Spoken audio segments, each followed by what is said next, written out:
Réussir sa vie de senior dans un monde en pleine mutation, c'est la préoccupation du Salon panafricain des personnes âgées, deuxième édition. Et c'est le seul titre au menu de cette édition. Mesdames et messieurs, bonsoir et bienvenue. Tout d'abord, la synthèse du Conseil des ministres tenu hier sous la présidence effective du chef de l'État. Il a mis fin aux activités de l'association professionnelle des représentants indépendants, CUNET. Ainsi en a décidé le Conseil des ministres en sa séance du jeudi 2 octobre 2025. Cette séance présidée par le chef de l'État, le capitaine Ibrahim Traoré, a également permis de prendre d'autres décisions importantes conformément à la dynamique de la révolution progressiste populaire. Le point de ces décisions dans un commentaire de Toudasida Salam Ouedraogo. Au titre du ministère de l'administration territoriale et de la mobilité, le Conseil des ministres a adopté un décret portant dissolution de l'association professionnelle des représentants indépendants CUNET, une décision qui vient débarrasser les Burkinabés d'une organisation accusée de mener des activités illicites et contraires à son statut. Ce qu'il faut dire, c'est qu'il est de commune renommée que cette structure associative, depuis quelques années, ça donne à des activités vraiment illicites, à des activités d'arnaque, quelque part, et d'escroquerie, de trait de personnes, de trafic de personnes. Donc, un rapport a été fait sur les activités de cette association qui avait été déjà suspendue par communiqué conjoint du ministre de l'administration territoriale, de l'économie et des finances, par communiqué du 10 janvier 2024. Les activités de cette association avaient été suspendues. Donc à l'issue de l'enquête approfondie, les faits sont là. Il y a plus de 2000 personnes victimes. Il y a eu plus de 1300 plaintes qui ont été déposées et c'est environ plus d'1,3 milliard l'enjeu financier de ces personnes victimes de CUNET. Ce qu'il faut souligner dans ça, c'est d'attirer l'attention des populations pour ne pas tomber sur l'appât du gain facile et ne pas vraiment succomber à toutes les propositions que nous voyons passer par là sur le net ou à travers des personnes se trouvant à l'extérieur, se trouvant dans de meilleures conditions et appelant à leurs compatriotes qui sont restés au pays de venir les rejoindre quelquefois. Et ces personnes sont otages de ce système. Et lorsque vous vous présentez, et bien entendu, vous aussi, vous tombez dans le piège. Pour le compte du ministère de la Santé, le Conseil a adopté un rapport relatif au plan 1000x5 de développement des ressources humaines en santé en appui à l'initiative présidentielle pour la santé.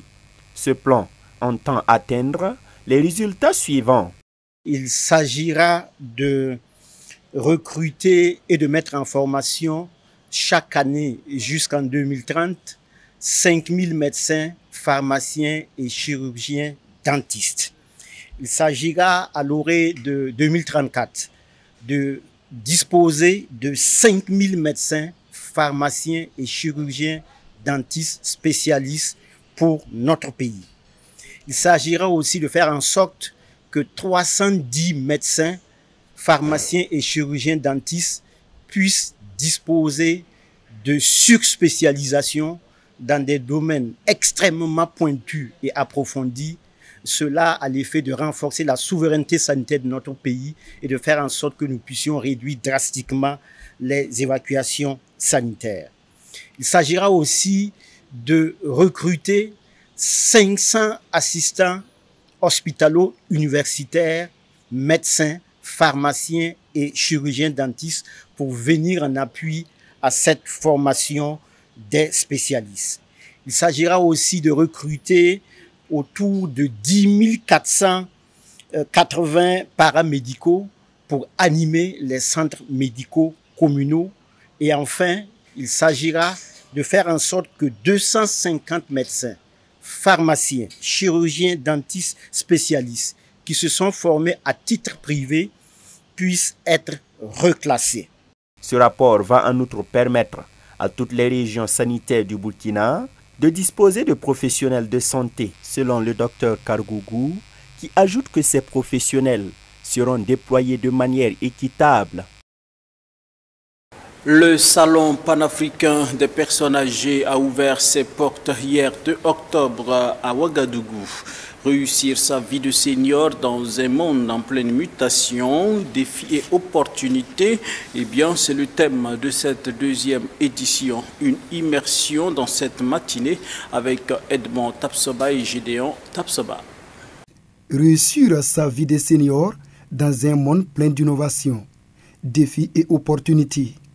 C'est sous ce thème que se déroule la 2e édition du Salon panafricain des personnes âgées ESPA. L'événement a ouvert ses portes ce jeudi 2 octobre à Ouagadougou.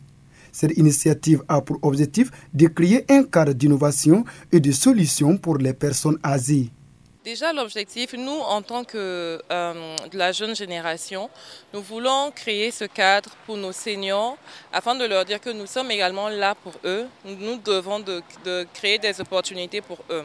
Donc, je suis dans l'événementiel et j'organise beaucoup d'événements. Je me suis rendu compte qu'il y a tellement d'événements qui sont là, mais la plupart du temps, c'est les jeunes, c'est les femmes, c'est les ados, mais très peu d'événements étaient ciblés pour nos personnes du 3e âge. Donc, raison pour laquelle nous avons voulu les valoriser et créer ce cadre pour pouvoir aussi ressouder les liens intergénérationnels. Le choix de ce thème, c'est vrai que l'événement a sa 2e édition et chaque année a son thème.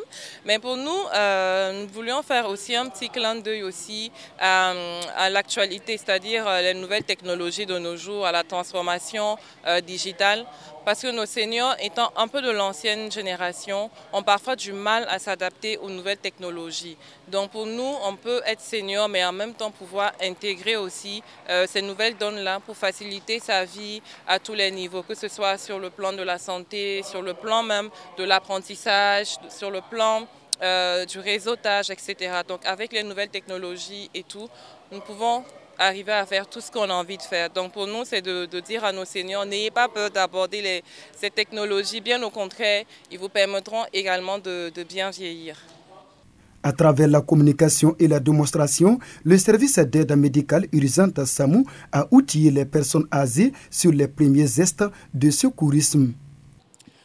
Cette démonstration-là, c'est pour les personnes âgées, c'est pour dire comment les personnes âgées peuvent aider les autres, c'est-à-dire leurs amis, lorsqu'il survient un malaise ou bien lorsqu'il y a un accident de circulation, avant que les services de santé n'arrivent. Ces personnes âgées-là peuvent déjà participer à la prise en charge, ça c'est un premier élément. Et ces personnes âgées-là aussi, lorsque eux-mêmes ils sont confrontés à des problèmes de santé, qu'est-ce qu'ils doivent faire en urgence avant que l'ambulance ou bien avant de solliciter le service de régulation pour la suite de la prise en charge. Le service du SAMU et les conditions sont simples. Il faut appeler le 15 en cas de détresse, c'est-à-dire en cas de besoin. Lorsque vous avez un malaise, lorsque vous avez un accident de la circulation qui est grave, vous appelez le 15 et il y a un service qu'on appelle la régulation qui va vous écouter, qui va vous poser des questions et qui va répondre à votre sollicitation en fonction du cas qu'il y a. Et donc l'ambulance peut être dépêchée sur place pour aller prendre en charge le patient et l'envoyer dans la structure la plus habilitée à recevoir le patient. Quant aux personnes âgées, elles ne regrettent pas d'être présentes à cet événement. Pour elles, ce salon constitue une bonne tribune de découverte et d'apprentissage. J'étais là déjà hier et j'ai accepté de venir à cause du programme. J'ai vu que le programme était très intéressant parce qu'on nous a présenté, il y a des panels hier pour montrer comment, par exemple, la personne âgée doit vivre sa vie d'âgé, quelles sont les conditions de santé, le bien-être que la personne âgée doit elle-même assurer son bien-être en assurant un certain nombre de comportements et d'attitudes. Et nous avons fait un peu de sport même hier et nous avons vu aussi les différentes sortes de maladies qui sont fréquentes chez les personnes âgées et les médecins, ces différents panélistes nous ont montré comment vraiment éviter certaines maladies parce qu'il y a des maladies qu'on peut éviter. Ils nous ont montré quels sont les signes de certaines maladies. Et une fois qu'on connaît ces signes, on peut déjà les suivre et surtout aller vers le soignant pour faire des diagnostics, etc. Et sur la place ici, il y a vraiment des examens de glycémie. On contrôle la glycémie des gens, on contrôle la tension des gens. Il y a même des soins, les vaccins pour l'hépatite, pour ceux qui ne l'ont pas encore fait. Donc c'est vraiment une bonne tribune. Bon, ce qui m'a poussé à venir, c'est que c'est un lieu, une plateforme, un salon dédié aux personnes âgées. Et en tout cas, tout ce qui se fait me semble très intéressant, et surtout pour les informations que nous recevons, les différentes informations fournies par les panélistes. Bon, en tout cas, ça me bat droit au cœur. Ce salon qui se déroule du 2 au 4 octobre prévoit plusieurs autres activités en faveur des personnes du troisième âge. Parmi celles-ci, on peut citer les besoins spécifiques en matière de santé par les plantes sur les personnes âgées, la formation pratique et théorique sur la pisciculture, la décoration, l'élevage ainsi que la fabrication des produits consommables. Une dizaine de journalistes venus d'horizons divers ont été invités à l'école du pied-bot congénital. Le docteur Faisal Oubda et son équipe ont présenté aux hommes et femmes de médias cette maladie congénitale, mais également son traitement. Abibalaï Boureima, notre reporter, était de la partie et voici son compte-rendu. Mais quand je vais ramener cette partie-là devant, le talon va s'aligner tout seul et se bouger tout seul. Vous voyez, il bouge tout seul, n'est-ce pas? Un cours de sciences dispensé ici, non pas aux élèves ou aux étudiants, mais aux hommes et femmes des médias au sein de l'hôpital protestant Chifra. En effet, le manager national du programme Pied-Bot Hop Walks Burkina a tenu pour la toute première fois une formation des journalistes sur le pied-bot congénital. Objectif de la rencontre, permettre aux journalistes de comprendre le pied-bot congénital, ses causes et traitements et de mener une communication de sensibilisation autour de cette malformation congénitale. Alors il faut dire que dans le domaine du pied-bot, sensibiliser et passer l'information à la population, c'est quelque chose de très important.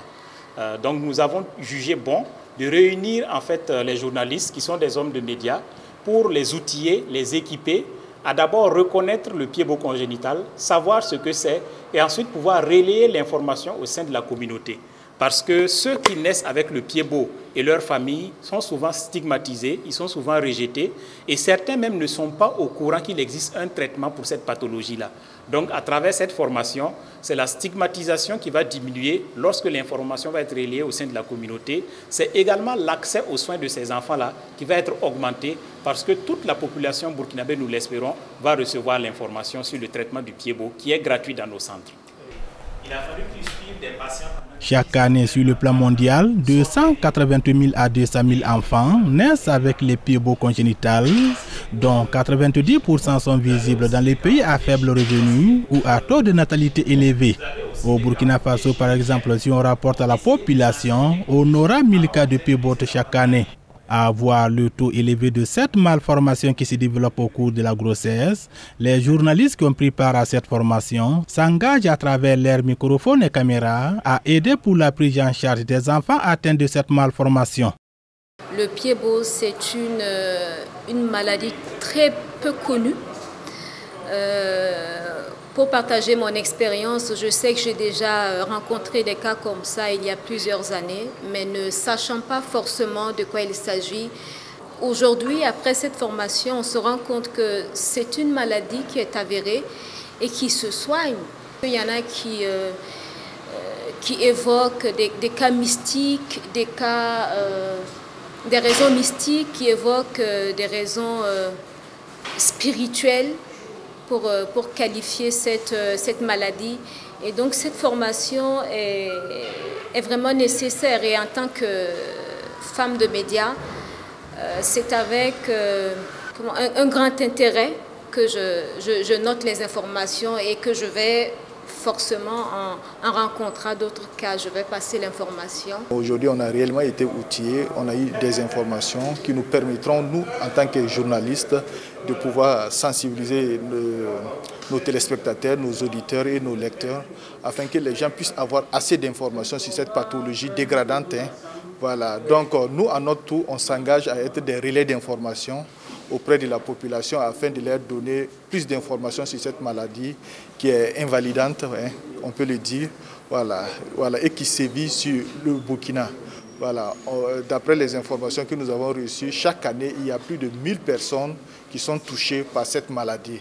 Donc il faudrait que nous, en tant qu'hommes de médias, on puisse maximiser sur la sensibilisation de la population afin que cette maladie soit bien connue et que les parents qui hésitent toujours à amener les enfants dans les centres de santé puissent le faire afin que la prise en charge soit très tôt, et ce qui permettra aux agents de santé de pouvoir éradiquer la maladie dans notre contrée. Au cours donc de la formation, le facilitateur a donné les différents signes pour reconnaître le pied-bot congénital. Et c'est une malformation congénitale qui concerne le pied. Et le pied va être tourné à l'intérieur et vers le bas. Donc les orteils qui devaient être tout droits, vous allez voir que la partie antérieure du pied, y compris les orteils, sont tournés vers l'intérieur. Et dans certains cas, dans la moitié des cas, c'est les deux pieds qui sont concernés. Dans l'autre moitié des cas, c'est un seul pied qui est concerné. Et vous allez voir que cette pathologie-là touche autant les garçons que les filles, mais nous avons plus de garçons, 60%, et 40% de filles. Et il y a 4 déformations caractéristiques qui permettent à l'agent de santé d'identifier et de reconnaître le pied-bot congénital. Vous avez le cavus qui est l'arche du pied qui est accentué. C'est comme si le creux du pied là est augmenté. Vous avez l'adductus où les orteils et l'avant-pied sont déviés vers l'intérieur au lieu d'être tout droit. Et vous avez le varus du talon où le talon également à l'arrière-pied est dévié vers l'intérieur. Et enfin, vous avez l'équin où lorsque vous regardez le talon du pied de l'enfant, le talon est surélevé et les orteils pointent vers le bas, comme entre guillemets les sabots d'un cheval. Voici comment on peut définir le pied-bot et décrire comment le reconnaître. Le traitement pour guérir d'un enfant de pied-bot congénital dure de 0 à 5 ans. À l'hôpital Processant Chifra ou dans ses différents centres de santé partenaires à travers tous les pays, la prise en charge qui est de 520 000 francs CFA pour 5 ans est entièrement gratuite.